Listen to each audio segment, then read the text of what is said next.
Luis es una gran figura, estamos encantadísimos de que esté en la República de las Letras.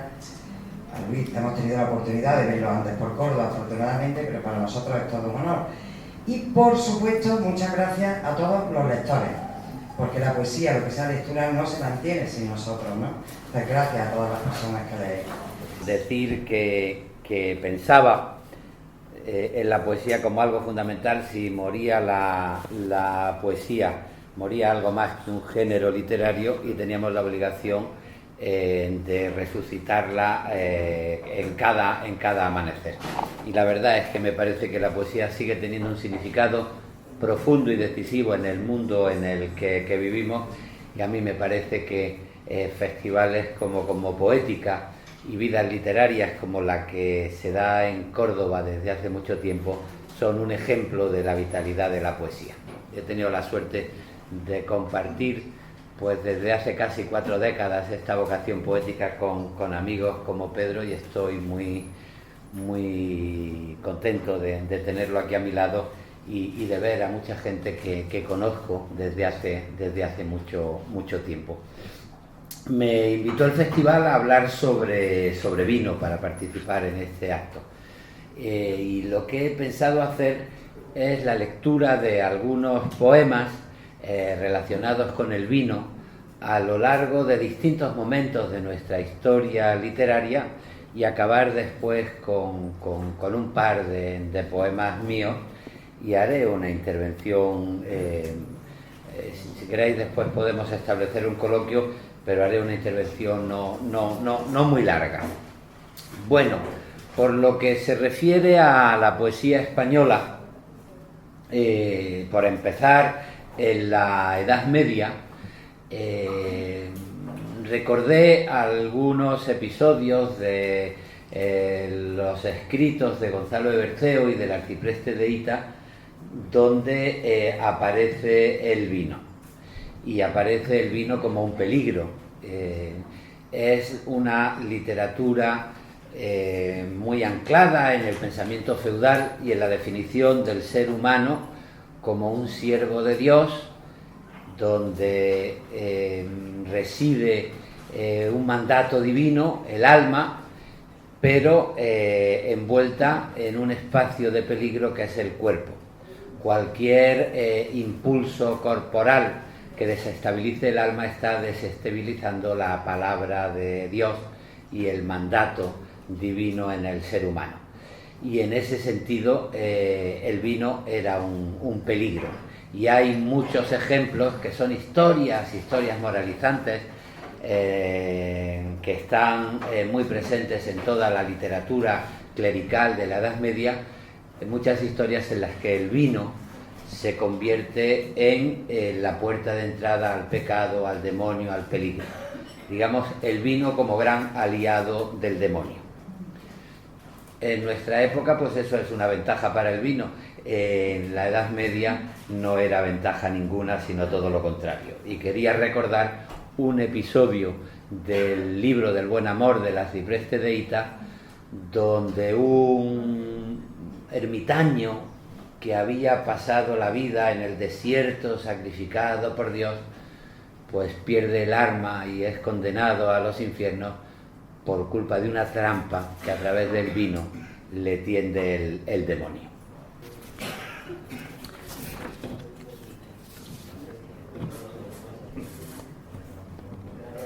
A partir del verso 1283 del libro del Buen Amor.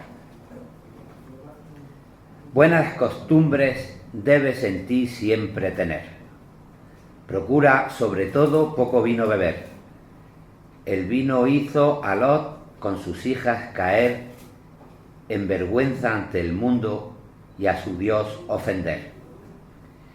Hizo el alma y el cuerpo perder a un ermitaño que nunca lo bebiera, probólo por su daño, pues tentóle el demonio con su sutil engaño, hízole beber vino, oye este ejemplo extraño. Érase un ermitaño, 40 años hacía que en todas sus obras en yermo a Dios servía, en tiempo de su vida nunca vino bebía, en santidad y ayuno, en oración vivía.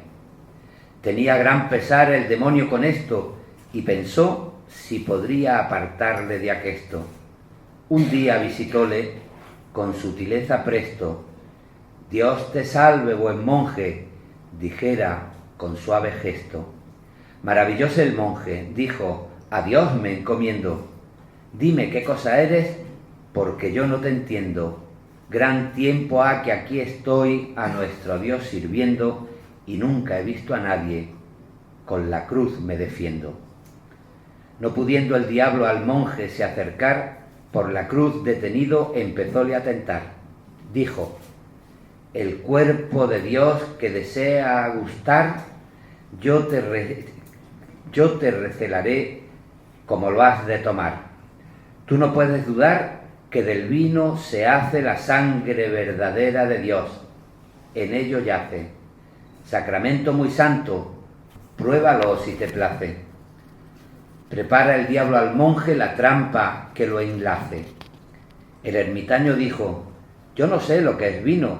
Respondióle el diablo derecho a lo que vino. Aquellos camineros que van por el camino te darán lo bastante.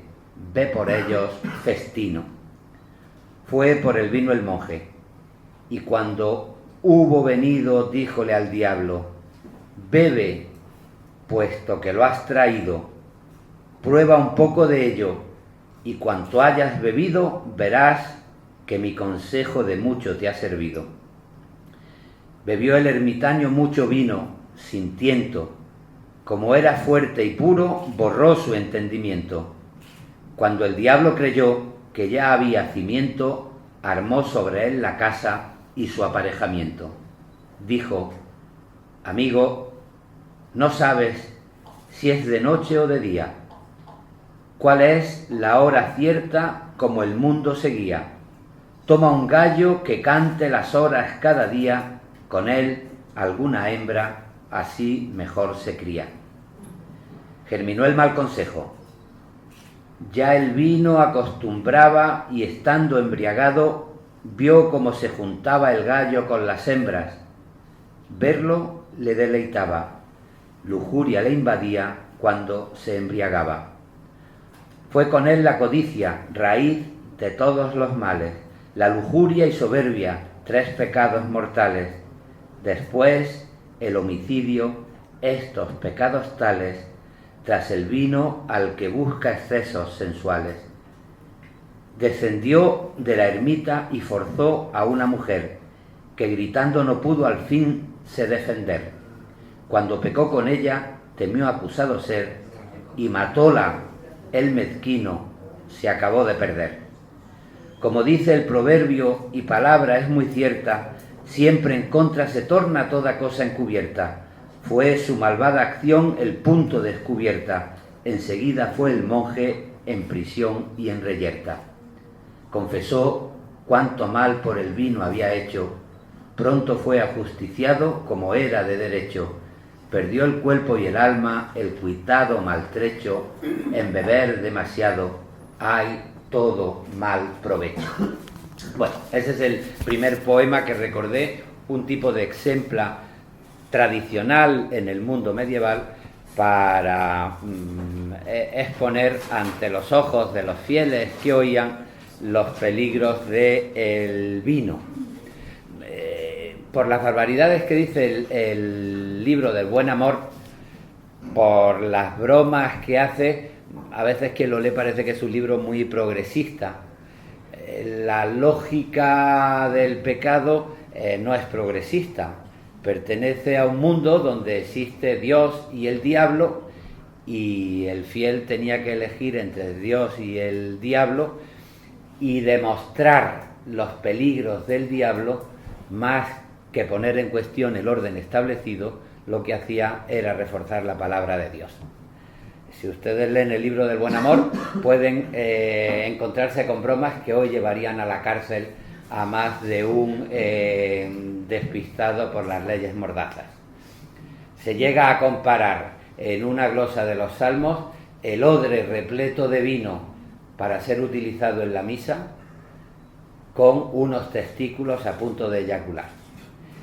No es que fuese muy progresista el arcipreste de Hita, no se engañen, es que existía una lógica carnavalesca que para reivindicar la pureza había que exaltar los pecados del cuerpo, los peligros del demonio.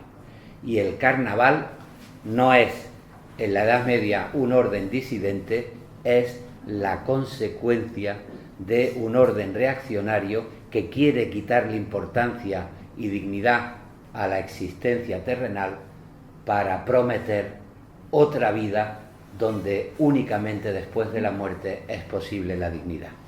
Y el vino, en ese sentido, en la Edad Media aparece muchas veces confundido como el amor, como algo que desde las pasiones corporales provoca la mentira.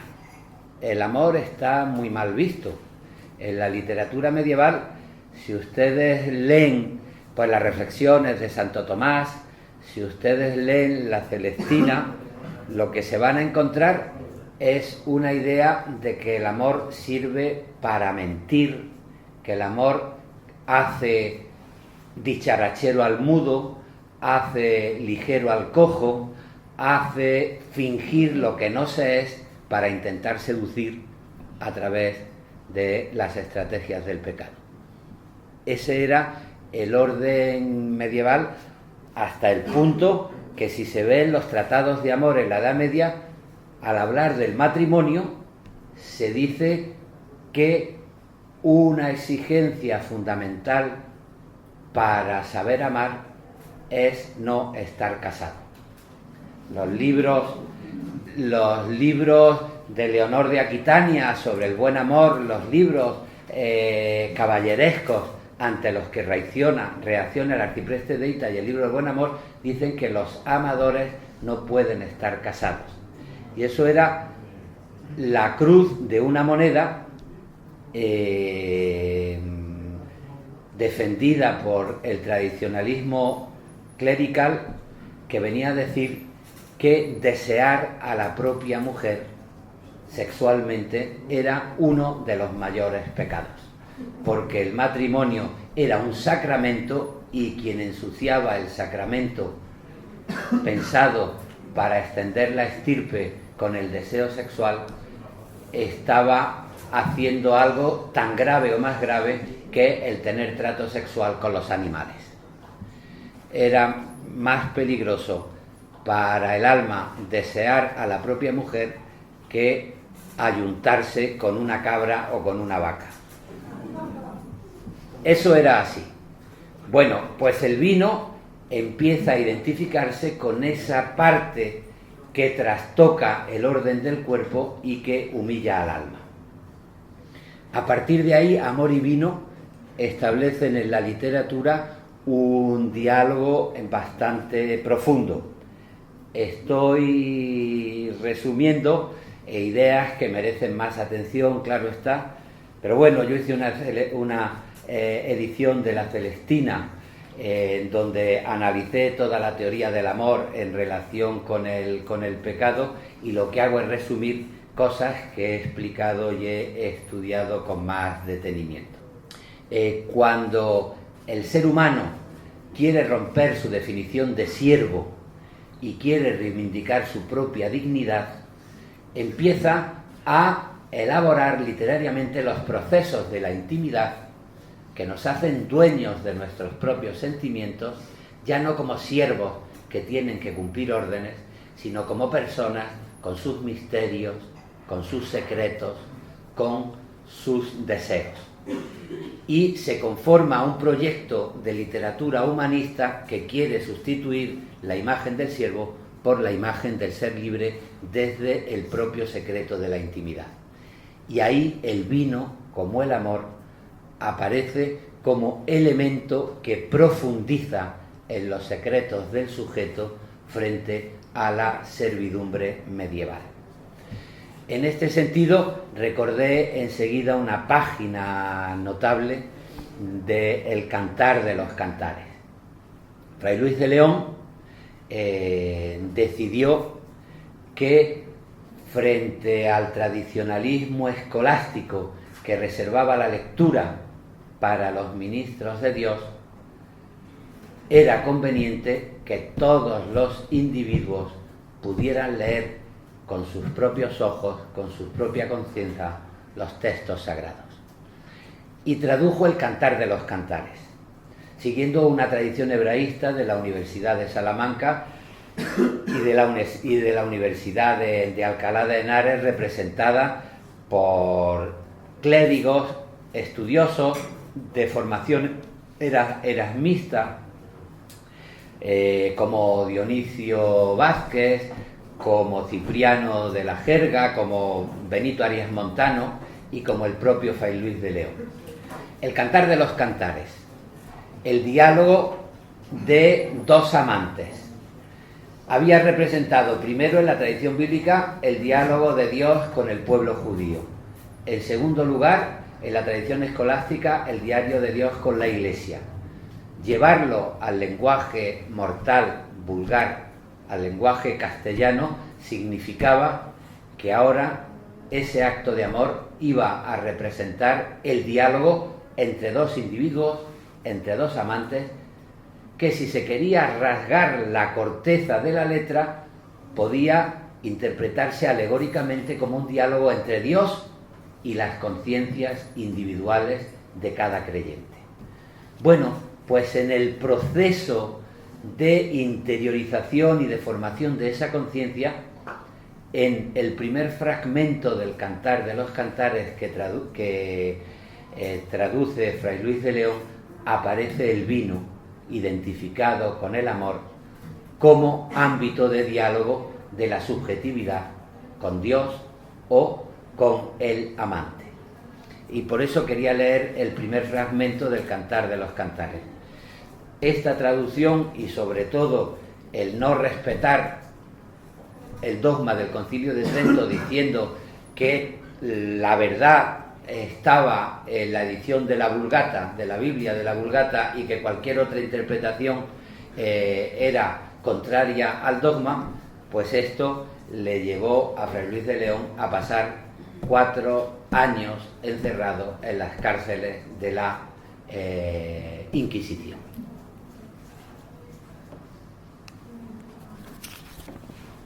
Así empieza a hablar hacia 1561, en palabras de Fray Luis de León, la esposa del Cantar de los Cantares, el libro bíblico. Bésame de besos de su boca, porque buenos son tus amores más que el vino. Al olor de tus ungüentos buenos, qué ungüento derramado es tu nombre. Por eso las doncellas te amaron. Llévame en pos de ti, correremos. Metióme el rey en sus retretes.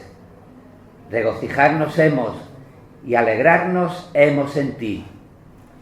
Membrársenos han tus amores más que el vino. Las dulzuras te aman.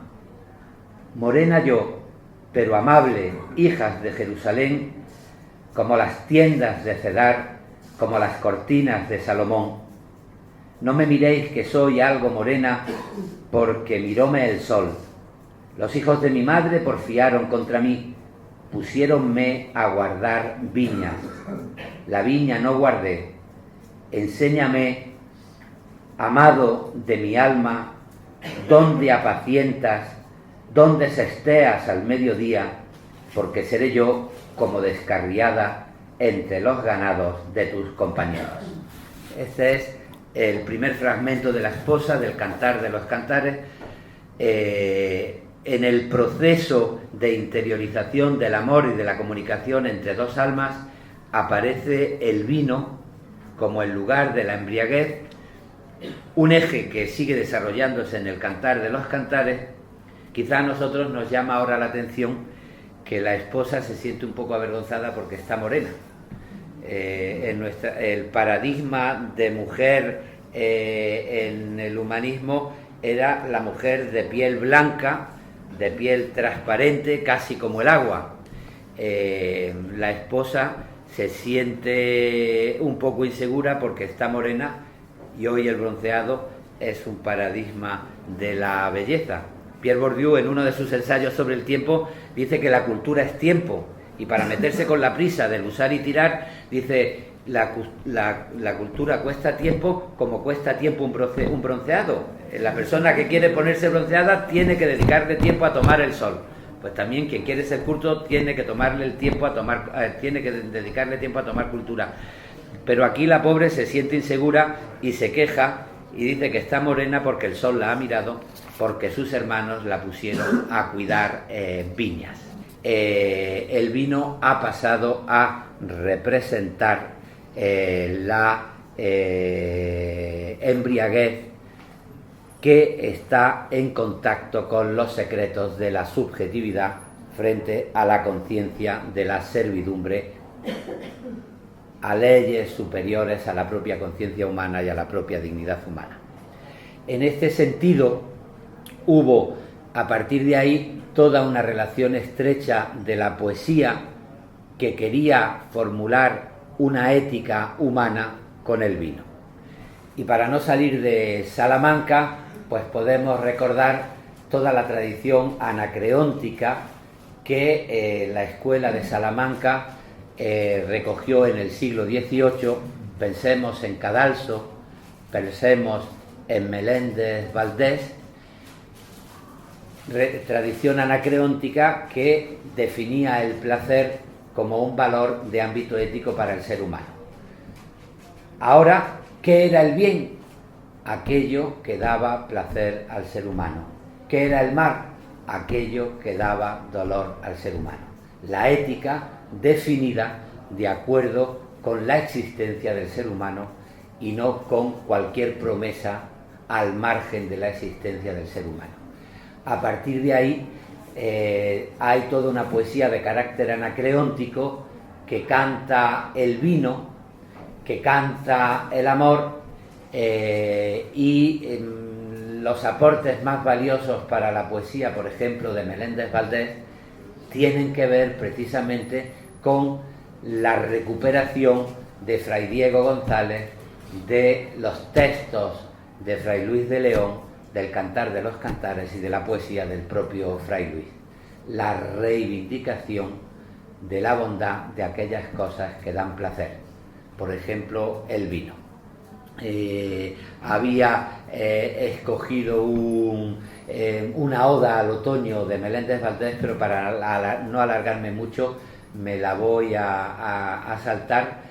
Es una exaltación del otoño, porque es el momento de la cosecha y es el momento de disfrutar de la naturaleza, de disfrutar de la vida, de disfrutar de la plenitud de la existencia humana para defenderse del peligroso invierno que se avecina. Y el proceso de elaboración del vino es el proceso de elaboración de la felicidad humana en la que debe basarse cualquier definición de la sociedad. Son autores que creen en el contrato social. La sociedad ya no se articula por una organización descendente del poder, de la gracia de Dios sobre la tierra, sino por una organización ascendente, la puesta en común y en convivencia de los intereses públicos, de los intereses privados, para crear en común una vida pública. Y en ese sentido la ética responde a la felicidad humana, que tiene que itinerar de la felicidad privada a la felicidad pública, que es la gran consigna de la Ilustración. Si se acuerdan de las cartas de Madame du Châtelet, la amante de Voltaire, pues decía: mándeme el cielo tentaciones, más que prohibiciones, yo lo que quiero es tentaciones. Es decir, modos de ser feliz que puedan articularse después en una apuesta por la felicidad pública en la convivencia del contrato social. Bueno, cuando fracasa el contrato social, ¿qué es lo que ocurre? Que el ser humano tiene conciencia de que la invitación a la felicidad pública se había basado en una trampa. Y veremos cómo el vino, en todos los debates importantes, se va convirtiendo en metáfora para señalar las contradicciones y las dudas del ser humano. Shelley escribió su defensa de la poesía al decir: nos habían invitado a la felicidad pública y a la fe en el progreso, y nos encontramos que este progreso está sometido a la mercantilización, y que la llamada a la felicidad pública lo único que es una estrategia para los mercaderes que quieren someternos en la utilidad, en el demonio. Disculpa un segundo. Dime. Me ha dicho Ana Privá, le disculpo en todo, que cuando termine, que por favor que salga aquí fuera a leer, porque hay muchísima gente ahí fuera y le da mucha cosa que se queden sin. Muy bien. Yo leo un par de poemas fuera. Muchísimas gracias. Perdón. Bueno,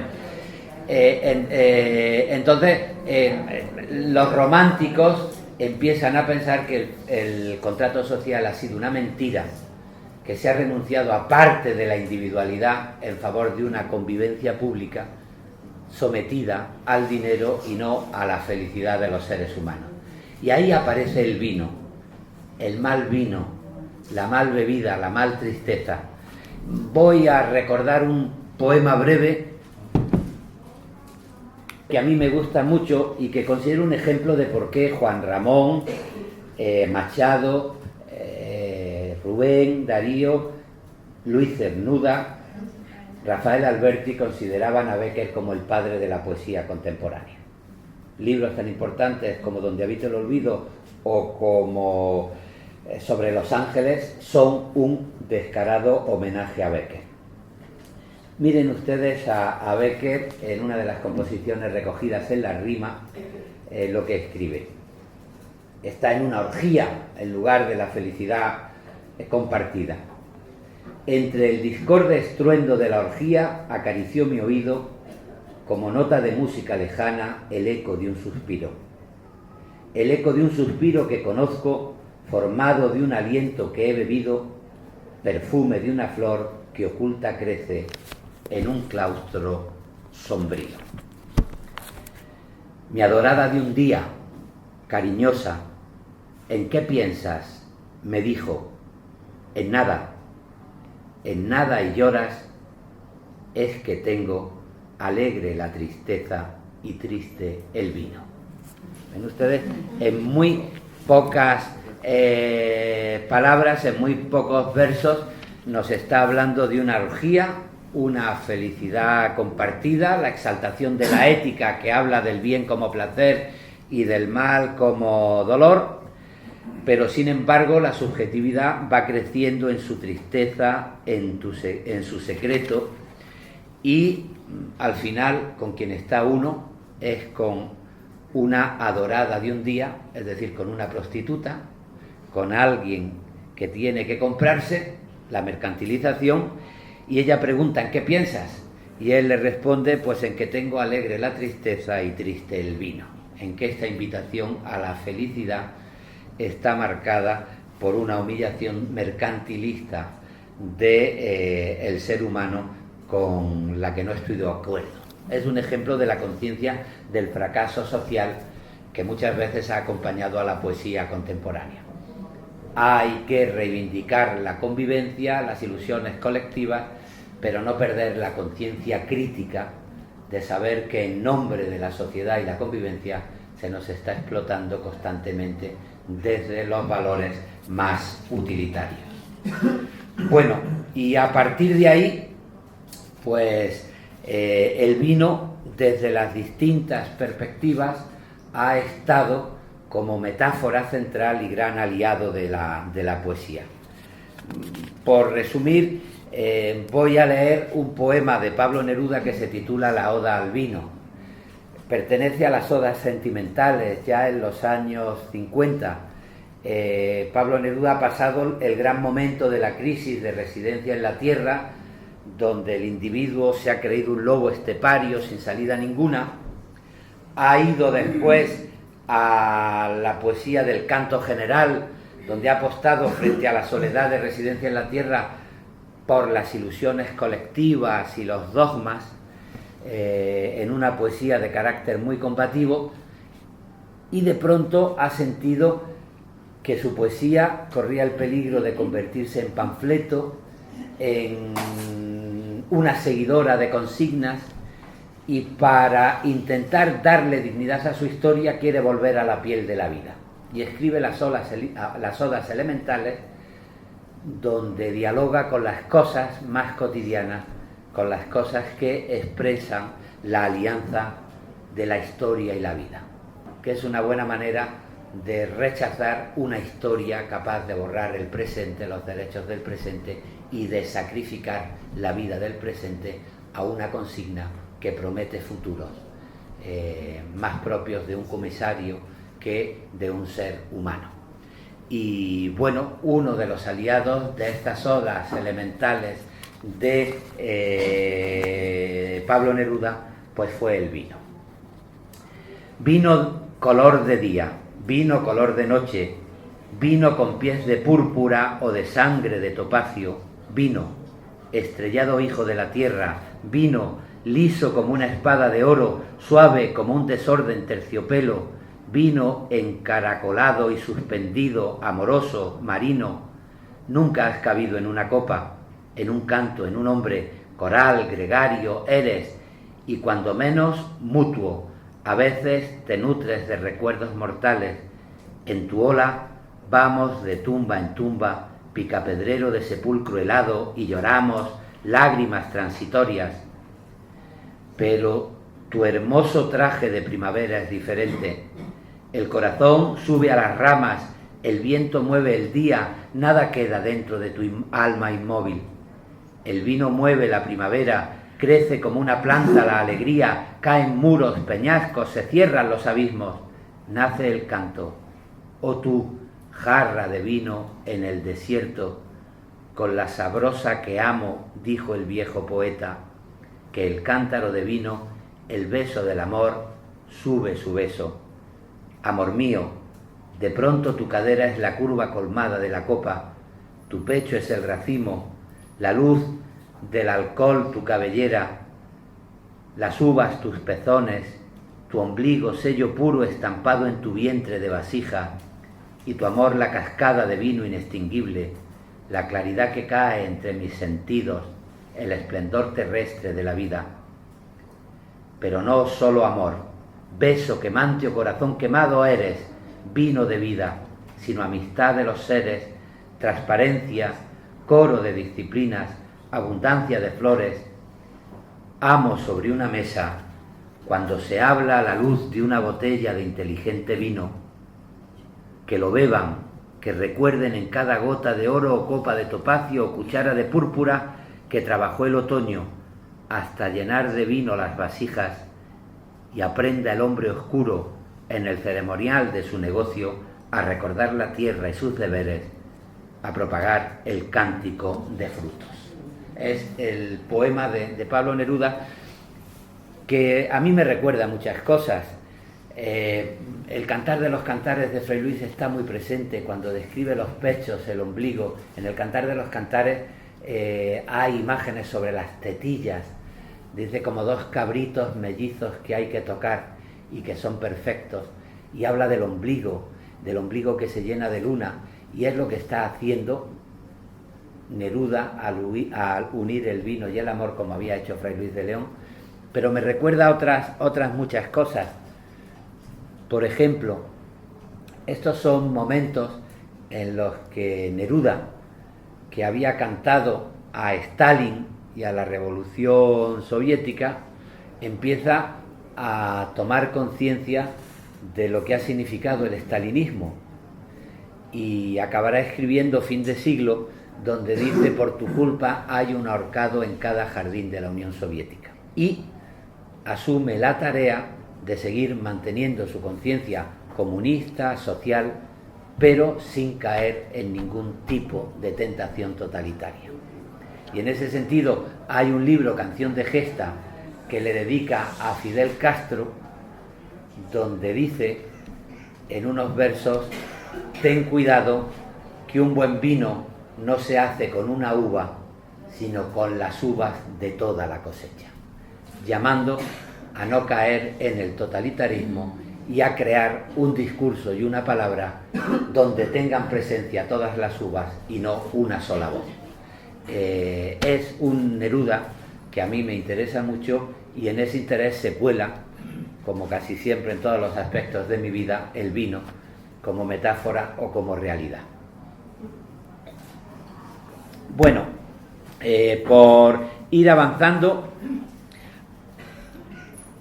salto a un poema de mi generación, que es una exaltación de la vida, de la ebriedad, siguiendo en la poesía de Claudio Rodríguez, donde la ebriedad de Francisco Brines, la reivindicación de la ebriedad como un espacio de diálogo con la naturaleza, de diálogo con el amor, con la amistad, con la vida, un intento de hacer de la naturaleza un himno que nos vincule y que nos comprometa con la felicidad, una vez más, como consigna pública de gente que quiere responsabilizarse de su destino y de su futuro. El libro es del 2004 y es uno de los poemas de mi generación que con más determinación han cantado la importancia del vino. Con determinación aventurera, con certidumbre de su maravilla, con exceso de fe, con el exceso que la fe merece, tracemos un buen plan. Con abundancia de nuestro corazón seamos pródigos. Dispongamos la silla en la sombra, bajo la caridad provecta de un olivo, o al perezoso escudo de una parra. ¿No veis en la indolencia de esas uvas un brindis vertical con cada grano? ¿No veis transparentarse todo el azúcar próspero del cielo? Démonos a conciencia el merecido ágape, el banquete. Comamos lo supremo en lo más simple, alta conversación, el pan flamante y el lustre del aceite en su oro lánguido, la madura energía de tenernos, la fruta fresca, el vino inteligente. Que corra el vino hasta llevarnos sabio desde el hondo saber de la alegría, aquel que mira el mundo envuelto en llamas y canta su holocausto sin tormento.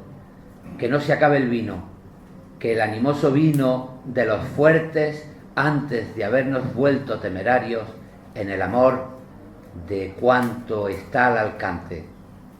Y celebremos que sobrevenga el azar del día, la perfumada sal de la concordia, y que jueguen los niños endiosados y eduquemos la vida en sus alborotos como nos merecemos nuestra fiesta, no hay nada de arbitrario en este obsequio, y debatamos que en abandono cada cual profese su mar de desvarío. La vida va en su vela y ponga plácida tanta canción, aplaca la tormenta, larga vida a nosotros, convidados de carne, buen deseo, buen apetito en nuestras bodas últimas, que las tantas del alma nos sorprendan, videntes en afán, en pulsaciones, y muera en el exilio cualquier extraño pensamiento que pretenda ultrajar el árbol de otra mañana invicta. Es el poema de Carlos Marsal. Yo voy a leer un poema un poco más triste y que tiene que ver con algunas cosas. Voy a leer un poema un poco más triste porque no quiero que Pedro me regañe, porque en ese sentido la embriaguez está bien, la exaltación de la vida y el himno está bien, pero sin perder la conciencia crítica, sin perder el pie en la realidad. La fiesta está bien, pero sin hacernos olvidar las sombras de la vida diaria. Y en ese sentido voy a leer un poema que se titula Compromiso, es de un libro mío titulado Vista Cansada, y les cuento algunas cosas. Antes he hablado de Pablo Neruda, uno de mis maestros, recordando que el color rojo del vino es un color de la vida, y que si la historia se separa de la vida, las banderas, por muy rojas que sean, dejan de tener sentido. Si se separan del respeto a la existencia cotidiana y al derecho del presente, los compromisos dejan de tener sentido en torno a un futuro quimérico. O sea, uno de los poemas de Federico García Lorca le hacen un homenaje al vino de manera muy sutil, en el mundo metafórico del ultraísmo, de la poesía metafórica de la generación del 27. ¿Se acuerdan de uno de los poemas, del poema del Cante Jondo, que empieza diciendo así: empieza el llanto de la guitarra, se rompen las copas de la madrugada? Es una metáfora muy bonita en la que, bueno, empieza la fiesta flamenca, la intensidad del flamenco, pero el color rojo del amanecer de la madrugada se describe como el color rojizo del vino, por ejemplo, el color rojo de las manchas del vino en los manteles. Cuando las copas de vino se rompen y el vino cae en los manteles, se queda una mancha rojiza que puede identificarse perfectamente con el color rojizo del amanecer. Empieza el llanto de la guitarra, se rompen las copas de la madrugada. Bueno, pues la escritura es tradición, uno escribe porque ha leído a los demás. La historia del vino, la historia del ser humano, es la historia de una conciencia del tiempo que tiene que ver con la literatura, frente a la mercantilización del usar y tirar, del tiempo del instante, de la desmemoria, del olvido. El tiempo de la literatura es el recuerdo. Somos herederos de nuestros mayores y esa herencia es la que nos hace responsables de nuestro futuro. La historia del relato humano es lo que cuenta la literatura, y la escritura es un fluido donde uno recibe la enseñanza de sus mayores. En este poema mío que se titula Compromiso y con el que quiero acabar, aparece el vino, pero aparece también un diálogo con la historia de mis mayores. Compromiso. He derramado el vino tantas veces sobre el mantel. Los dedos de la aurora saben por mí que el rojo no es el color de una bandera, sino el cielo que rompe en el amanecer de la ciudad. He llegado a la noche tantas veces sin salir de mi noche. Los extraños saben por mí que el negro no es el color de una bandera, sino lluvia y paredes quemadas por la lluvia, la herida del carbón en la memoria. Nunca estuvo en mi mano ser feliz, pero conozco la alegría.